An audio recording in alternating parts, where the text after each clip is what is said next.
Le titre, c'est Fils de l'homme, le pédagogue. Et tu peux afficher. Donc c'est sur 3 samedis, on va les faire ce soir et les 2 prochains samedis. Fils de l'homme, le pédagogue. Alors, il y a quelqu'un qui m'a posé la question et qui m'a dit, j'aime bien la série L'Anticonformiste, mais j'ai pas compris pourquoi le Fils de l'homme, ça veut dire quoi? Est-ce qu'il y a des gens qui se posent la question? Il y a quand même des mains qui se lèvent. Ok. Je pense qu'il y a certaines mains qui se lèvent pas parce qu'ils ont peur de lever la main. Mais je pense qu'il y a plusieurs personnes qui se posent, il y a plusieurs personnes qui se posent cette question. Et en fait, pourquoi Fils de l'homme? Parce que Jésus, il était fils de Dieu, mais sur terre, il était aussi fils de l'homme. Il était fils de Marie, il était fils de Joseph, il était fils des hommes. Et il s'appelait régulièrement fils de l'homme parce qu'il voulait montrer aux gens qu'il était humain. Il était pleinement humain. Et donc, on va faire cette saison qui s'appelle Fils de l'homme, le pédagogue. Tu vois, Jésus, il avait 12 disciples. Enfin, il avait des centaines et des centaines de disciples, mais il avait 12 apôtres. Et alors qu'il a vécu combien d'années, Jésus, à peu près? 33 ans. Il a vécu 33 ans. En fait, c'est que les 3 dernières années de sa vie qu'il a exercé un ministère et qu'il a eu énormément d'impact. Je ne sais pas si tu as envie d'attendre d'avoir 30 ans pour avoir de l'impact ou d'avoir une vie qui... Mais en tout cas, lui, il a dû attendre qu'il ait 30 ans. Et en fait, du coup, il a pris 12 personnes, il a pris 12 bonhommes qu'il a décidé de former. Et c'est dans cette saison-là, c'est ça qu'on va voir. On va voir comment il a fait pour les former, comment il a fait pour les tailler, comment il a fait pour qu'ils rentrent dans leur appel. Et en fait, ils sont rentrés dans leur appel. Leur appel, c'était d'annoncer l'évangile. Et en fait, il a bien fait son taf parce qu'on est 2000 ans après que Jésus soit parti de la terre. Et puis l'évangile, on le prêche encore. Il a commencé avec 12 personnes, enfin 11 si tu enlèves Judas du coup. Et 2000 ans après, le message continue à être annoncé un petit peu partout. C'est que du coup, il les a bien formés au début. Et eux, ils ont bien formé les suivants, et ils ont bien formé les suivants. Et c'est ça qu'on va voir pendant cette saison. Alors, être pédagogue, ça veut dire quoi? Être pédagogue, ça veut dire avoir une connaissance de quelque chose, mais pas seulement. Ça veut dire avoir une connaissance et également savoir la partager. Si tu as juste une connaissance et que tu ne sais pas la partager, tu n'es pas pédagogue. Si tu sais partager les choses, mais que tu n'as pas de connaissances, tu n'es pas pédagogue, ok? Et être pédagogue, c'est, tu as des connaissances, tu as plein de connaissances, mais tu dois les partager à des gens en fait, qui n'ont pas ces connaissances-là. Et du coup, tu dois te mettre à leur niveau. Quand j'avais 17 ans, je me suis converti, donc j'ai décidé de suivre Jésus quand j'avais 17 ans. Et tout de suite, une des premières choses que je me suis dites, c'est Youssef, si tu veux suivre Jésus, il y a un truc qu'il faut absolument que tu fasses, c'est il faut que tu apprennes à faire un instrument de musique. J'avais pas fait de musique de mon enfance. Et je me suis dit, il faut absolument que tu accroches avec un instrument de musique pour pouvoir louer Dieu tout seul, pour pas que tu aies besoin de quelqu'un qui joue pour louer le Seigneur. Et donc je me suis dit, je vais me mettre à la guitare. Alors j'avais aucune base de rien du tout en fait. Et encore aujourd'hui j'ai des galères, mais je me suis mis à fond dans la musique, et dans l'apprentissage de la guitare, et j'ai eu différents profs. Alors ils n'étaient pas tous pédagogues. J'en parle maintenant avec beaucoup sans problème, mais j'ai eu ma femme comme prof, et elle n'est pas du tout pédagogue. Enfin, elle n'était pas du tout pédagogue. J'en avais un autre aussi qui n'était pas du tout pédagogue. C'est quelqu'un peut-être que vous connaissez, je ne sais pas, qui s'appelle Lucas. En tout cas, il n'était pas pédagogue. Aujourd'hui, ma femme et ce Lucas aussi donnent des cours de musique, donc ça veut dire qu'ils ont progressé dans leur pédagogie. Mais à l'époque, c'était pourquoi ils n'étaient pas des bons profs? Parce qu'eux, ils avaient plein de connaissances, mais quoi que je fasse, quoi que je faisais, ils me disaient que c'était nul. Imagine un prof comme ça, quoi que tu fasses, il dit c'est nul, c'est nul, c'est nul. Quoi que tu fasses, ça c'est nul. Mais non, mais tu me dis, arrête de me dire que tu fais de la musique, c'est pas de la musique ce que tu fais. Et je vous assure, on a eu des disputes, les plus grosses disputes qu'on a eues avec Esther dans notre couple, les plus grands moments de crise, c'est à cause de la musique. Parce qu'elle ne comprenait pas que je puisse pas comprendre la musique. Moi, je prenais la guitare, je jouais, je chantais faux, je jouais faux, mais j'en savais rien du tout, tu vois.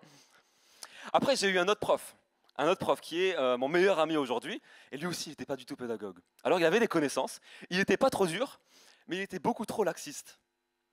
Quoi que je fasse, il me disait ouais, c'est bien. Ce que les autres disaient que c'était pourri, lui me disait ouais, c'est bien. Donc, ni avec l'un ni avec l'autre, je pouvais vraiment progresser. Mais j'ai eu un prof que vous ne connaissez pas, alors peut-être que certains d'entre vous, vous le connaissez. C'est un gars qui a passé juste quelques années à Impact Jeunesse, il y a déjà plusieurs années de ça, qui s'appelle Manu Chambron. Et lui, il m'a appris à faire de la guitare. Alors pareil, lui, il a des connaissances de fou, mais il m'apprenait, il se mettait à mon niveau. Quand je ne comprenais pas les choses, il me les expliquait. Et quand je faisais des choses bien, bah, il m'encourageait. Mais quand je faisais des trucs mal, bah, il me le disait quand même en face, tu vois. Et petit à petit, il m'a appris à faire de la guitare. Aujourd'hui, je ne suis pas non plus un pro, mais je sais faire, je comprends beaucoup plus de choses qu'il y a plusieurs années. C'est ça, être pédagogue, tu vois. Avant de parler de la pédagogie de Jésus, il faut comprendre ce que c'est être pédagogue. C'est se mettre au niveau des autres, te mettre au niveau de ceux à qui tu veux enseigner quelque chose. Et j'aimerais, avant d'aller plus loin, vous montrer une vidéo d'un petit peu de ce que ça veut dire de ce que ça veut dire de se mettre au niveau des autres pour leur enseigner quelque chose. La Bible dit que Jésus, quand il est venu sur terre, donc en tant que fils de l'homme, Jésus n'avait rien pour attirer le regard. Plus que ça, il est dit que Jésus était méprisé des gens en fait. Il était méprisé. Pourtant, Jésus, la Bible dit aussi qu'il était là depuis le commencement. On lit dans Jean 1 le texte suivant qui dit au commencement la parole, c'est-à-dire Jésus existait déjà. La parole était avec Dieu, la parole était Dieu. Elle était au commencement avec Dieu, tout a été fait par elle, et rien de ce qui n'a été fait sans elle. C'est-à-dire que Jésus dans le ciel, lui il est glorieux. Jésus dans le ciel, il est puissant. Jésus dans le ciel, il peut tout faire. Jésus dans le ciel, il crée, il parle, et les choses arrivent. Mais quand il est arrivé sur terre, il a décidé de renoncer à ça. La Bible dit de Jésus venant sur terre, dans Philippiens 2, verset 7, il est dit qu'il s'est dépouillé lui-même, qu'il a pris une condition de serviteur en devenant semblable aux êtres humains. Reconnu comme un simple homme, il s'est humilié lui-même en faisant preuve d'obéissance jusqu'à la mort, même la mort sur la croix. Il n'avait rien pour attirer les regards, comme Cristiano Ronaldo n'avait rien pour attirer les regards à cet instant-là. Ok ? Il était méprisé comme il était méprisé. Mais Cristiano Ronaldo, dans son déguisement d'SDF, il y avait toute une préparation avant. Je n'allais pas vous montrer une vidéo de 12 minutes quand même. Mais toute une préparation, ils lui mettent un faux ventre, etc. Ils le maquillent et tout. Mais Cristiano Ronaldo, dans son déguisement de SDF, bah, il reste Cristiano Ronaldo avec ses capacités. Jésus, dans son déguisement d'humain, il reste Jésus avec ses capacités. Mais les gens ne le voient pas. Sauf qui ? 12 apôtres. Il y a 12 bonhommes qu'il a choisis, qui vont passer du temps avec Jésus, comme ce petit gamin qui va s'arrêter et qui va décider de ne pas le mépriser. De la même manière, Jésus va leur dire « suis-moi », ils vont décider de le suivre, mais sans aucune... ils voient juste un homme. Il n'a rien fait pendant 30 ans. Ils décident de le suivre.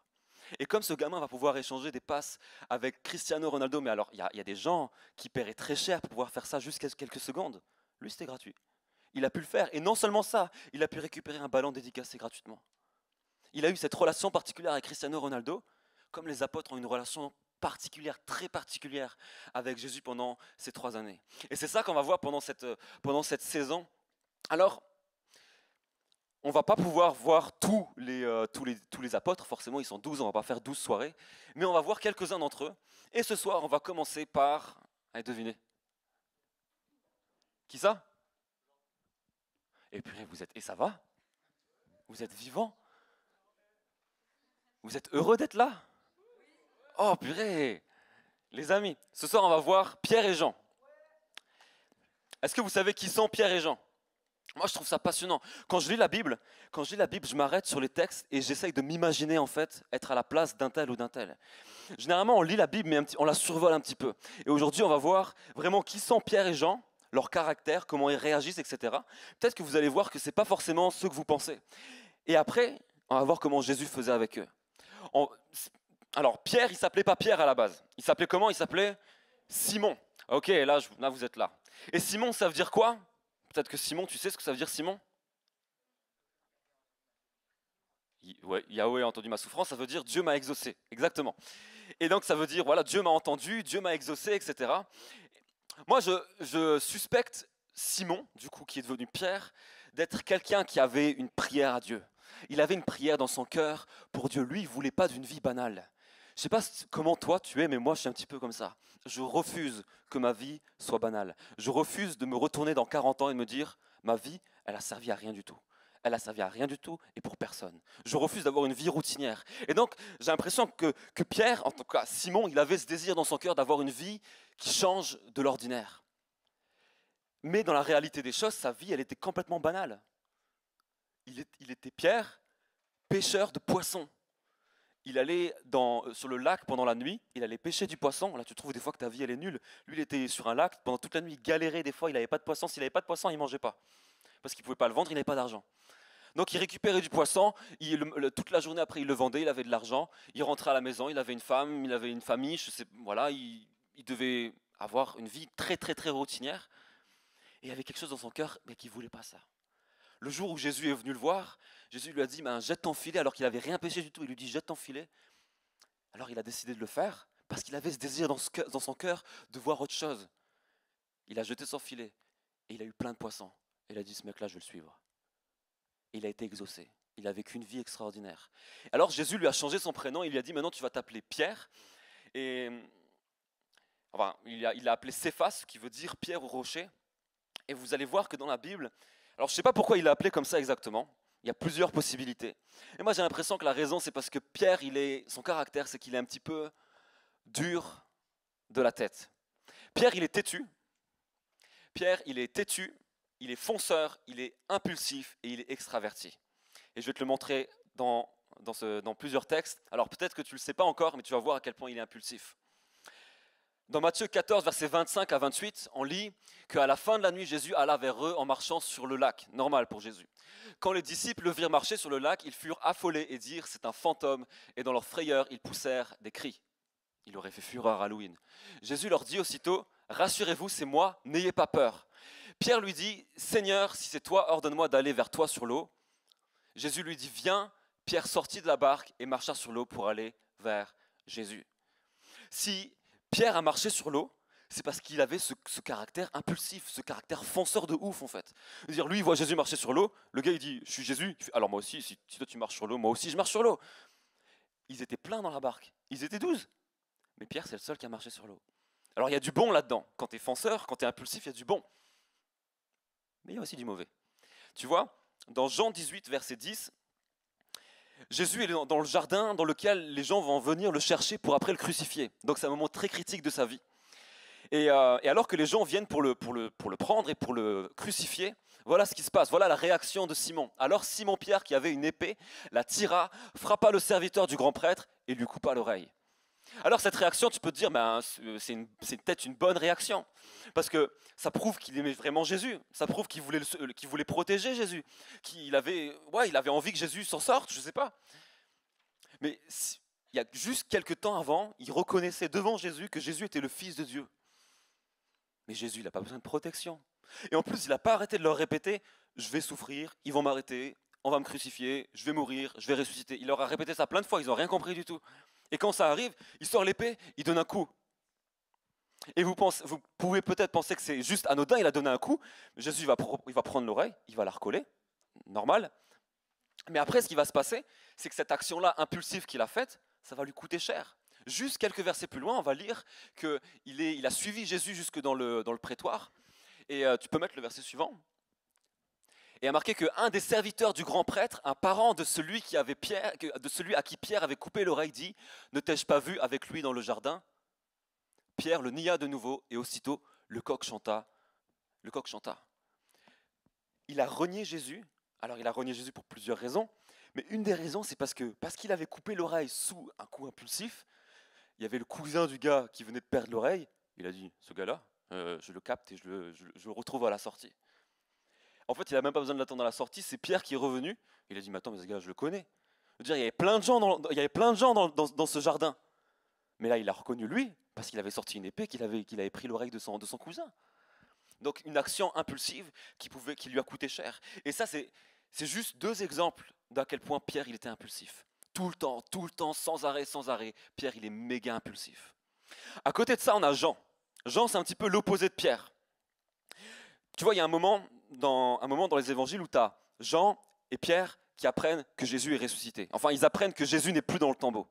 Alors les deux, qui aimaient à fond Jésus, ils commencent à courir, à cavaler vers le tombeau. Et Jean, il court plus vite que Pierre. Alors Jean, il arrive au niveau du tombeau comme ça, et puis il se dit, purée, qu'est-ce qui se passe? Il s'arrête, lui, il fait tout à l'intérieur. Peut-être que tu n'es pas extraverti, peut-être que tu es introverti, tu as le droit. Jean, il était introverti de ouf. Tu lis dans les évangiles, il est très discret. Même dans son propre évangile, il ne marque pas Jean quand il parle de lui, alors que c'est un texte, il ne dit pas « je », il dit « le disciple que Jésus aimait ». C'est très vague, tu vois. Jamais il veut se mettre trop en avant, etc. Pendant longtemps, on ne savait même pas qui c'était ce disciple que Jésus aimait. Et donc, il arrive devant le tombeau, lui, il intériorise. Il s'arrête, il regarde, et il y a Pierre qui arrive en courant aussi. Pierre le bouscule, il rentre à l'intérieur du tombeau, puis il regarde, et puis il ressort. Il comprend rien du tout à ce qui se passe. Et le texte, il dit que Jean, lui, il a vu, il a compris, et il a cru. Il a cru quoi? Il a cru ce que Jésus leur avait dit à eux deux, et aux autres aussi. Mais lui, il intériorise, il est plus posé. Si tu veux, Jean, il est réservé, introverti, attentif et doux. Mais c'est pas parce qu'il est comme ça qu'il n'a pas des défauts aussi. Tu vois, quand Jésus il a appelé ses disciples, voilà la liste des disciples, enfin juste le début en tout cas. Marqué, voici les 12 qui l'établissent, Simon qui l'appela Pierre, Jacques, fils de Zébédée, et Jean, frère de Jacques, auquel il donna le nom de Boanerges, qui signifie fils du tonnerre. Alors, juste comme ça a l'air super cool d'avoir comme surnom fils du tonnerre. Ça pourrait être, je sais pas, un blast de rappeur ou un truc comme ça. Mais en fait, c'est pas du tout cool. Le tonnerre, c'est juste imprévisible, et quand la foudre frappe, ben ça fait des dégâts en fait, et ça peut tuer des gens.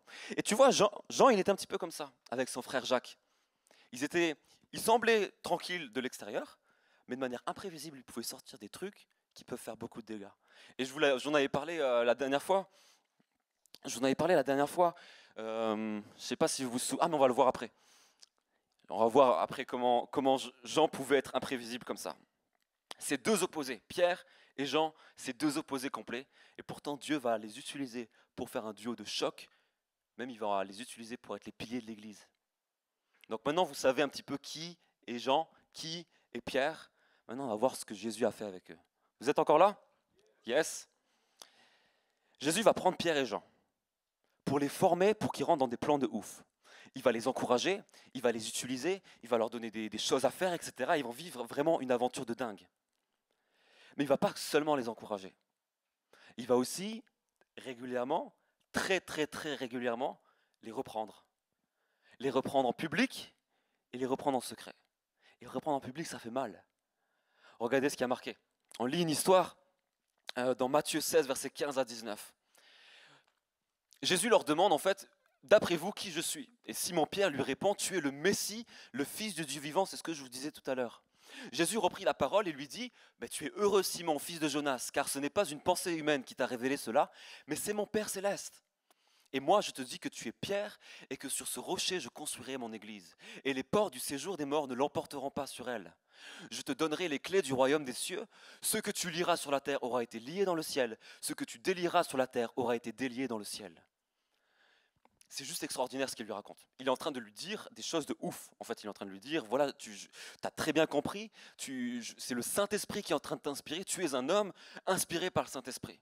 Imagine, Jésus, il te dit ça en face, il te dit, tu es un homme, tu es une femme vraiment inspirée par le Saint-Esprit. Ça a du poids quand même si Jésus te dit ça. Il est en train de vivre un super moment avec Jésus. Et juste après, quelques versets après, il dit, Jésus, dès ce moment-là, commença à montrer à ses disciples qu'il devait aller à Jérusalem, beaucoup souffrir de la part des anciens, des chefs et des prêtres spécialistes de la loi, être mis à mort et ressuscité le 3e jour. Alors Pierre le prit à part et se mit à le reprendre en disant, « Mais que Dieu t'en garde, Seigneur, cela ne t'arrivera pas. » Alors Jésus se retourna et dit à Pierre, « Arrière Satan, tu es un piège pour moi, car tes pensées ne sont pas les pensées de Dieu, mais celles des hommes. » Ça, c'est un petit peu moins cool, tu vois. Juste avant, il lui dit quoi? Il lui dit, tes pensées là, c'est le Saint-Esprit qui les a inspirées. C'est Dieu qui t'a inspiré ce que tu viens de dire. Tu les as pas, c'est pas toi qui as inventé ça, c'est Dieu. Quelques versets après, il lui dit, arrière de moi, Satan. Tu vois le gap? Tu vois l'écart de ouf? Il ne le dit pas juste, Pierre, arrière de moi, Satan. Non, Pierre le prend à part. Donc Pierre parle avec Jésus. Pierre le prend à part, lui. Il dit, Jésus, ça t'arrivera pas. Et Jésus, il le regarde, il est marqué qu'il se retourne, donc il se retourne de Pierre qui est en train de lui parler, il se tourne vers tous les disciples et il dit « Arrière de moi, Satan ». Donc tous les disciples, ils ont compris qu'il est en train de parler de Pierre et qu'il dit « Arrière de moi, Satan ». Mais il le reprend devant tout le monde. C'est pas cool d'être repris, mais à ce moment-là, c'est nécessaire.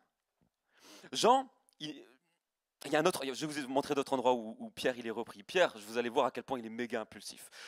Au bout d'un moment, on l'a vu au tout début de l'année, Jésus il va laver les pieds des disciples.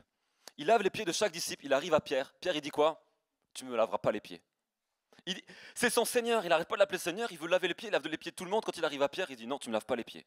Alors Jésus lui dit d'accord, je ne te lave pas les pieds, mais si je ne te lave pas les pieds, tu n'as pas de part avec moi.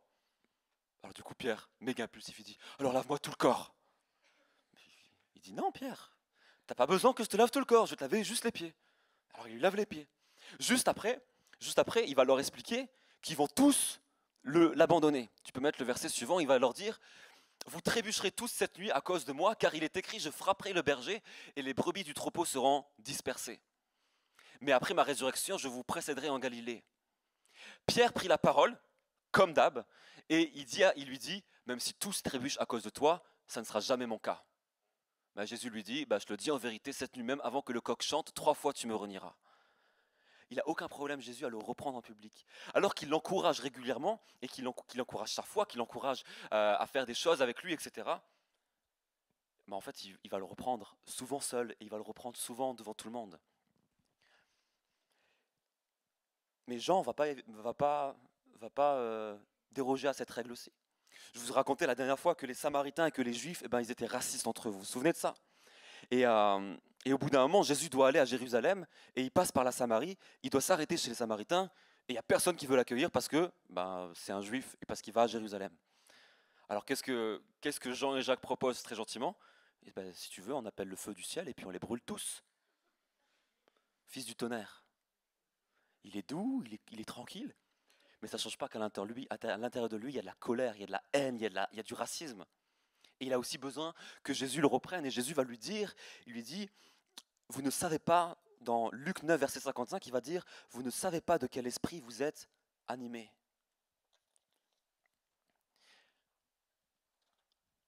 Il va les reprendre individuellement, il va les reprendre devant les gens, il va les reprendre tous les deux. Il y a des moments où il va les reprendre que tous les deux.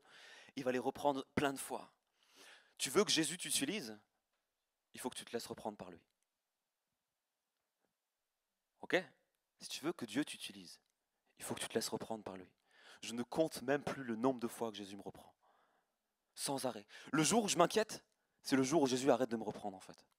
Le jour où Jésus arrête de me faire des reproches, je m'inquiète. Alors, il ne me fait pas que des reproches, vous imaginez, mais le jour où il arrête de me faire des reproches sur des choses que je sais qu'elles sont mauvaises, alors là, je m'inquiète pour moi. Ça veut dire que je lui ai fermé l'accès de me faire des reproches. Plein de fois, Dieu me reprend souvent dans mon cœur. J'espère que Dieu me reprendra jamais publiquement devant des gens. Mais ça pourrait arriver si je m'éloignais vraiment de lui. Dieu me reprend lorsque, par exemple, j'ai compris que si je pêche, si je chute, c'est primordial que je confesse mon péché. Je me suis engagé envers Dieu à le faire, et je me suis engagé envers des personnes, envers des amis, et je me suis engagé envers ma femme. Si je pêche, je lui dis. Alors, il y a des moments, j'ai juste pas envie. Il y a des moments où je me dis, allez, on oublie celle-là. On ne le dit pas cette fois. Mais je t'assure que le Saint-Esprit ne me laisse pas tranquille. Il ne me laisse pas tranquille. Et des fois, j'ai envie que Dieu me parle pour un tel. J'ai envie que Dieu me parle pour dans mon groupe de maison. J'ai envie que Dieu me parle pour un Pâques jeunesse, etc. Et je prie, et Dieu me le rappelle. Il dit, mais t'as pas confessé. T'as pas confessé. Tu t'es engagé à confesser, et c'est juste de confesser ton péché. Alors fais-le. Et après, on ira plus loin. Et Dieu me reprend de ouf sur ça. Dieu me reprend sur quoi encore ? Dieu me reprend, pareil, quand je dois demander pardon. Quand c'est moi qui ai fait quelque chose de pas bien, et que j'ai pas envie de demander pardon. Souvent, ça arrivait avec ma mère, parce que ma mère, elle me saoulait elle me saoule plus maintenant, mais elle me saoulait des fois quand j'habitais à la maison, et même quand j'étais parti, quand j'étais vraiment croyant, quand je suivais Jésus, elle me saoulait. Et quand je disais des paroles que j'aurais pas dû dire, le Saint-Esprit me disait, tu vas demander pardon. Et moi, je disais, mais c'était elle. Et il me dit, mais je te demande pas de son côté, je m'en occupe. Il dit, mais moi, je m'occupe de ton côté aussi. Donc tu demandes pardon à ta mère. Et je devais aller devant ma mère et lui demander pardon. Un truc où Dieu m'a repris aussi plein de fois, c'est je demande à Dieu de me donner des paroles de connaissance comme il y en a eu tout à l'heure. Je demande à Dieu de me parler de manière précise, etc. Je prie beaucoup pour ça. Et j'écoutais Thibaut une fois dire que lui, quand il n'avait pas de confirmation de parole pendant 1 semaine, 2 semaines, alors il disait à Dieu, j'arrête de donner des paroles, et tant que j'ai pas de confirmation, j'arrête de donner des paroles. Alors moi, j'ai dit, ah purée, c'est cool ça, je vais faire pareil. Et Dieu, il déteste quand tu essayes juste de faire une méthode que quelqu'un fait, tu vois. Et donc, moi, je me dis, je vais faire pareil. Alors, je fais pareil. Et quand je dis à Dieu, je donne plus de paroles, sauf si tu me donnes une confirmation, c'est là que j'ai 0 confirmation. Et Dieu me dit, il m'a souvent dit, c'est pas comme ça que je fonctionne avec toi. Et c'est quand je demande rien du tout, que les gens ils viennent me confirmer des paroles que j'ai données des fois longtemps à l'avance, etc. Et Dieu m'a déjà dit, je te donnerai encore des paroles, si tu ne les dis pas, je vais les donner à quelqu'un d'autre. Je n'ai pas besoin de toi. Je vais les donner à quelqu'un d'autre, il n'y a pas de problème. Et je sais que Dieu me reprend régulièrement sur plein d'autres choses, et ça me rassure. Tu devrais être rassuré si Dieu te reprend quand tu pêches. Tu devrais être rassuré que Dieu te reprend, que Dieu te reprenne lorsque tu fais quelque chose de mal. Mais heureusement, la pédagogie de Jésus n'est pas que faire des reproches. C'est mon troisième point, mon dernier point. Non seulement il te fait des reproches, mais pas seulement, il te permet également de vivre des moments privilégiés avec lui. Qui a envie de vivre des moments juste dingues avec Dieu? Des moments où tu contrôles juste plus rien en fait, où Dieu t'utilise, où Dieu te fait vivre des choses dingues en fait.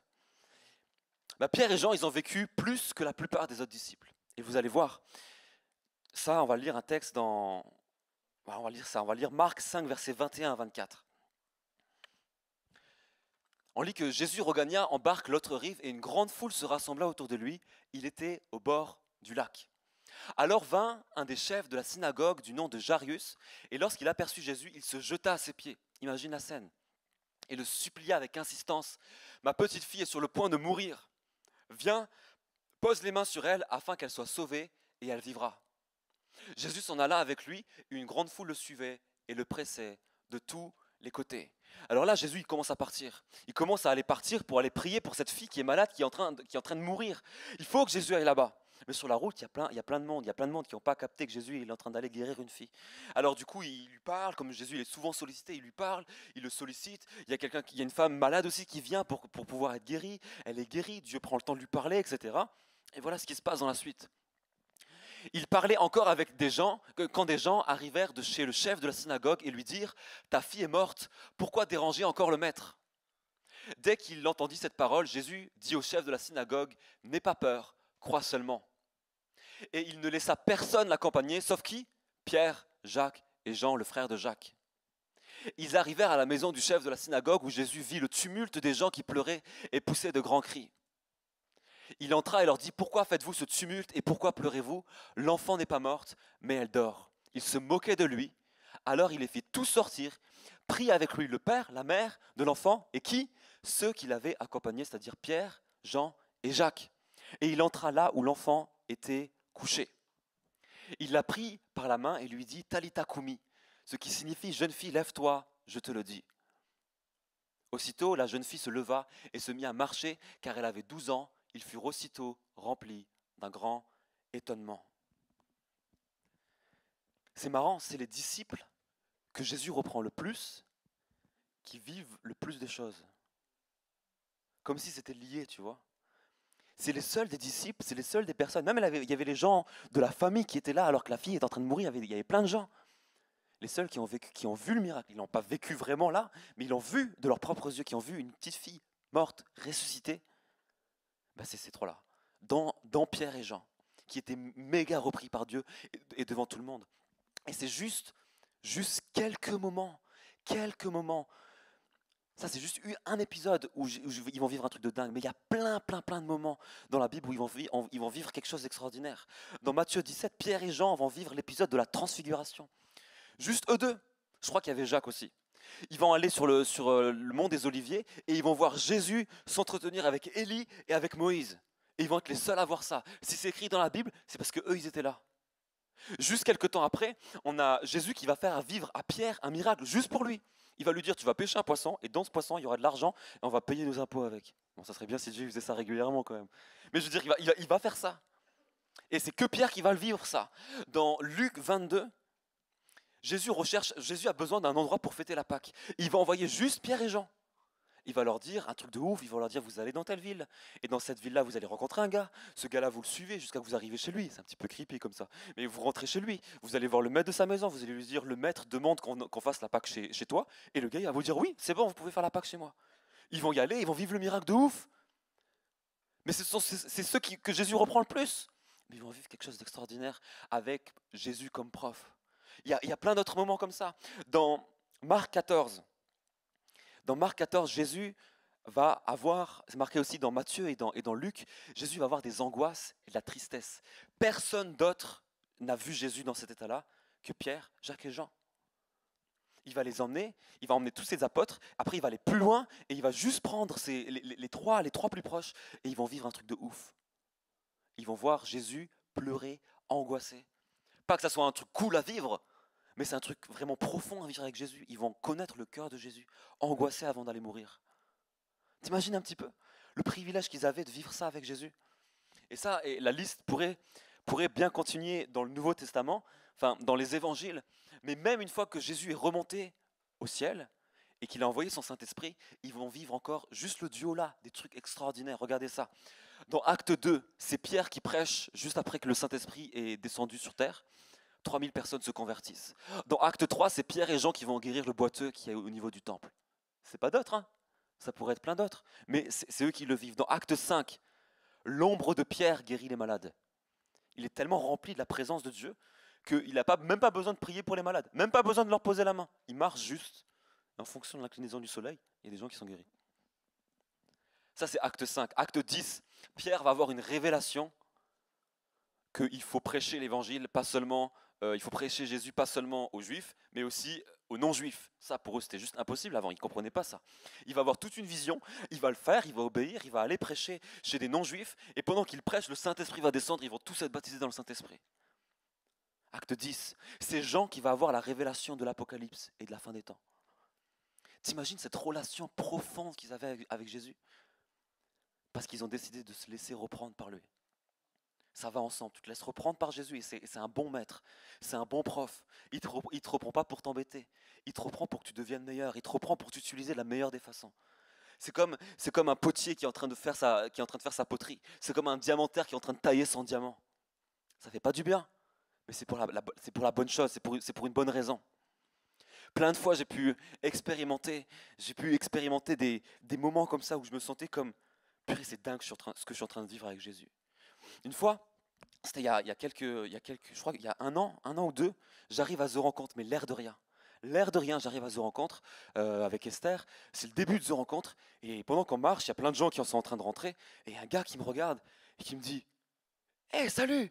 Salut Youssef! Je dis, salut, je sais pas qui c'est moi. Je veux dire, à The Rencontre, un gars qui est pas d'ici, je le connais pas. Il me dit: Je me rappelle de toi. Je dis, ben, désolé, moi je me rappelle pas de toi. Il me dit: À The Rencontre de l'année dernière, tu avais prié pour moi. Et Dieu avait répondu à ta prière, juste dans la semaine qui suivait. Ce qu'il me disait, c'est que il s'était approché parce qu'il avait zéro ami. Il m'a dit: là où je suis, j'ai zéro ami chrétien. Il dit: je ne peux pas être entouré d'amis chrétiens, etc. Là, vous avez une grâce, vous avez un privilège d'avoir des gens qui aiment Dieu autour de vous, qui ont votre âge. Lui me dit: je suis dans un endroit où il y a zéro chrétien. Alors, je me rappelle avoir prié pour lui, et j'ai dit: Seigneur, permets qu'il puisse rencontrer des chrétiens là où il est. J'ai juste fait cette prière. Il revient me voir, donc un an après, il me dit: quand tu as fini de prier, à la fin de la soirée, je suis sorti et j'ai rencontré des gens qui habitaient juste à côté de chez moi, à The Rencontre, qui sont chrétiens, et cette année, je reviens avec tout le groupe de jeunes. Il n'était même pas au courant. Et à ce moment-là, je suis là. Wow, j'ai prié. J'ai cette relation particulière avec Dieu, cette relation où je peux prier quelque chose et quelque chose se passe. C'était juste dingue. Une autre fois aussi à The Rencontre. Une fois, j'étais à The Rencontre et on devait prier pour les malades. Alors ça, j'avais déjà raconté à quelques-uns. On devait prier pour les malades et la musique, elle est à fond. On prie pour les malades. Les malades, ils sont censés t'expliquer ce qui va pas, leur maladie, etc. Et tu pries pour eux. Mais franchement, la musique, elle est tellement forte que tu comprends rien du tout à ce qu'ils sont en train de te raconter.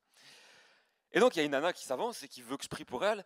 Et je veux écouter ce qu'elle dit, mais je comprends rien du tout. Alors, elle me parle. Elle a l'impression de dire quelque chose de super intéressant. Moi, je comprends rien. Alors, au bout d'un moment, je me dis: bon, je vais juste poser ma main sur elle et je vais prier, et puis Dieu va faire son œuvre. Je ne sais pas vraiment ce qui va se passer. Mais je sens dans mon cœur que c'est pas juste, tu vois. Il faudrait peut-être que je l'écoute. Bon, des fois, c'est pas possible, mais là, je sentais qu'il fallait vraiment que je l'écoute. Alors, on va sur le côté, on va un peu plus loin, et elle m'explique. Elle n'était pas du tout malade, en fait. Heureusement que je n'ai pas prié pour que Dieu la guérisse. Mais elle m'a expliqué, elle m'a dit: il y a des années auparavant, j'ai assisté à un spectacle de rue sur la plage, et tu étais le clown dans ce spectacle. Et dans ce spectacle, j'ai donné ma vie à Jésus. Et je suis allé partout en France pour retrouver toi et tous ceux qui font partie de ce groupe-là, pour vous remercier parce que ma vie a changé depuis. Je ne sais pas comment elle a réussi pour nous trouver. Et moi, j'étais juste là, j'étais là. Seigneur, j'ai fait le clown à un spectacle de rue sur une plage à Dunkerque. Mais Dieu m'a utilisé. Et Dieu, elle s'est rappelée de nous parce qu'elle se rappelait des clowns. Et elle a donné sa vie à Jésus, sa vie a été transformée. C'est à ce moment-là que tu réalises que tu as une relation particulière. Il y a rien sur terre qui me remplit plus de joie, à part le fait d'être sauvé, que lorsque je prie, que quelque chose se passe. Parce que ça veut dire que Dieu, au ciel, t'entend. Mais peut-être que des fois, tu n'as pas l'impression que Dieu t'écoute. On arrive à ça dans ma conclusion. Mais tu as besoin d'avoir Jésus comme prof. Tu as besoin d'avoir Jésus comme pédagogue qui t'accompagne et qui te reprend plusieurs fois pour que tu puisses rentrer dans ses plans et pour que lorsque tu pries, tu puisses voir les choses se passer. Quand Jean a prié, en gros, il a prié, il a parlé à Jésus pour lui dire, si tu veux, je demande au feu descendre du ciel. C'est bien une prière. Et Jésus lui a dit non. Et des fois, on n'a pas de réponse à des prières parce que nos prières ne sont pas bonnes. Je me rappelle, je vous raconte un dernier témoignage. Peut-être que vous le connaissez, peut-être que je l'ai déjà raconté, je ne suis pas sûr. Mais avec Esther, donc ma femme, on a un groupe de maison. Et en fait, depuis qu'on s'est convertis et depuis qu'on était ensemble, on a toujours rêvé d'avoir un groupe de maison, d'avoir une connexion chez nous. Mais dans notre premier appartement, c'était juste pas possible.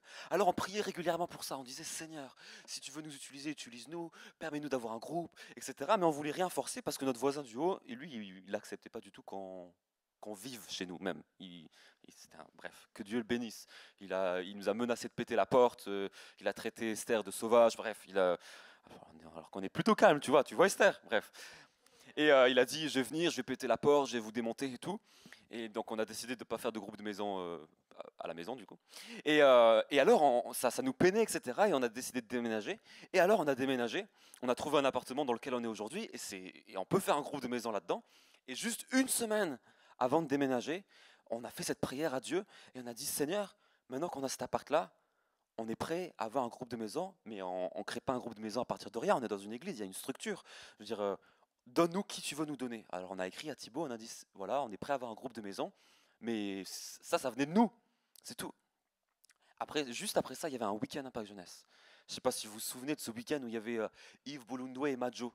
Je ne sais pas s'il y en a qui se rappellent de ce week-end. Et moi, je viens ce week-end en tant que responsable. Et quand je viens un week-end ou une soirée en tant que responsable, rarement je me dis, Dieu va me parler pour moi. Et c'est une erreur. Je me dis plutôt, Dieu va me parler pour les autres. Je ne suis pas en mode, je vais recevoir. Je suis en mode, il faut que je donne, il faut que je sois rempli pour pouvoir donner. Et alors que ce gars, Yves, ne nous connaît pas du tout, ne me connaît pas moi, ne connaît pas Esther, on était déjà mariés. Et juste après la première soirée, il nous dit de venir avec lui. Il nous dit, écoutez, je ne sais pas du tout... voilà, si vous êtes ensemble, alors on est mariés, mais apparemment ça se voit pas trop. Mais il dit, je sais pas du tout si vous êtes ensemble, mais Dieu me parle vraiment pour vous, et il me dit que c'est le moment pour vous, c'est le bon moment pour vous de devenir parents spirituels. Là j'étais là. Attends, on vient de prier qu'on est prêt à avoir une connexion. Le gars il nous regarde, il nous dit, vous êtes prêts à être parents spirituels. Et heureusement que Dieu nous a dit ça à ce moment-là, parce qu'on a eu un groupe de maison. Je vous assure que si Dieu nous avait pas parlé avant, à mon avis, je serais décédé depuis longtemps.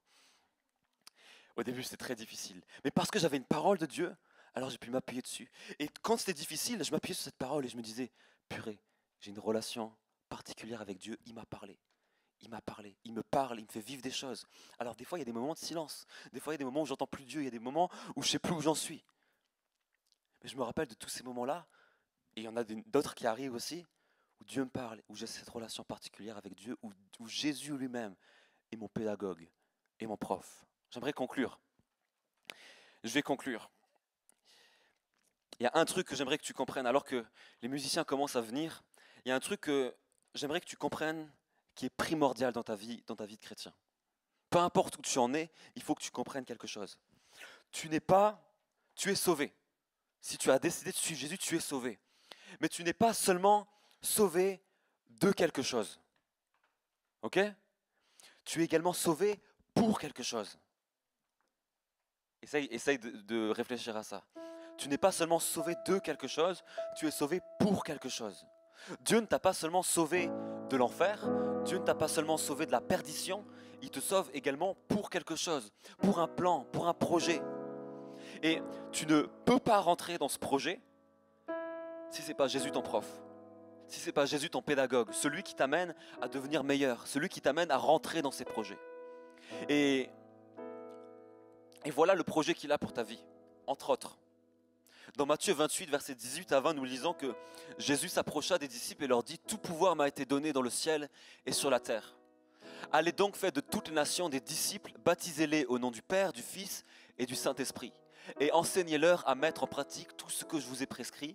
Et moi, je suis avec vous tous les jours, jusqu'à la fin du monde. » Jésus veut être le pédagogue, le prof de chacune des personnes qui est ici.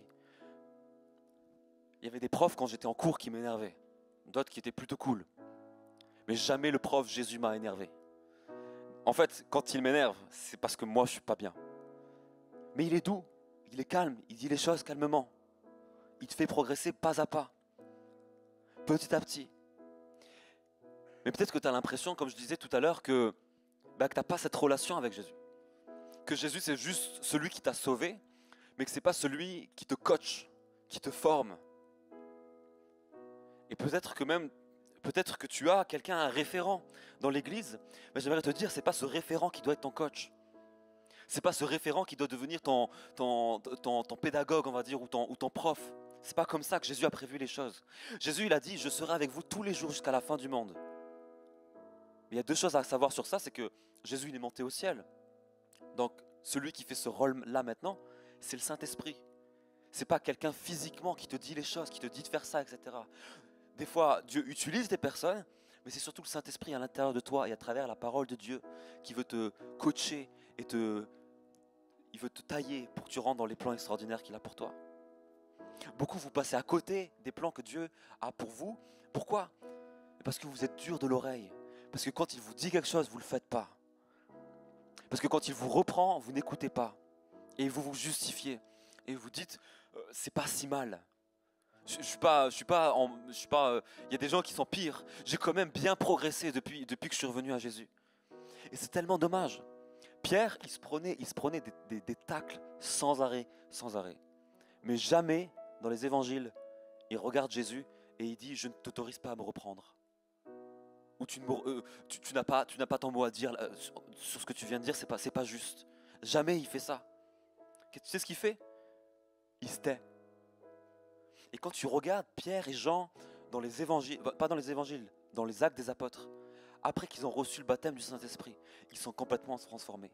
Pierre reste impulsif, Jean reste introverti.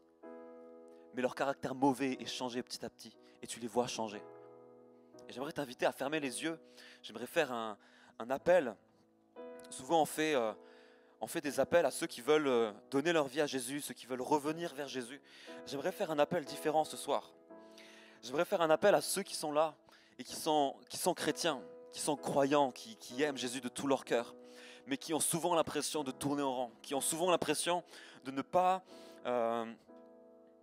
avancer avec Dieu, que Dieu ne leur parle pas, que Dieu n'est pas ce pédagogue, ce prof pour eux, ce coach.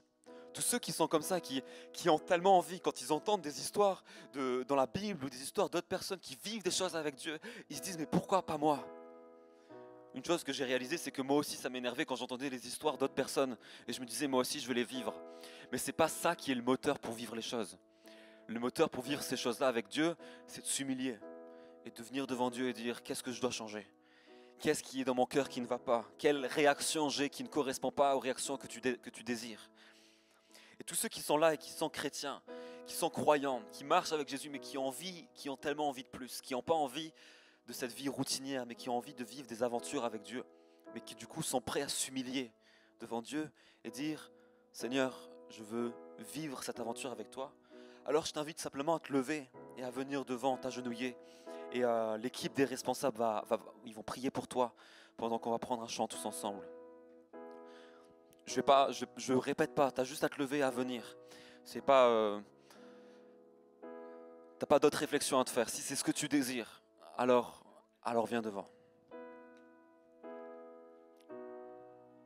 J'invite les responsables à commencer à venir, les responsables de connexion, les responsables d'Impact Jeunesse aussi. On va prendre un chant et après qu'on ait pris ce chant, on pourra commencer à prier pour les gens qui sont devant. J'aimerais inviter à ceux qui sont derrière à vous lever et si vous voulez chanter ce chant, à le chanter également.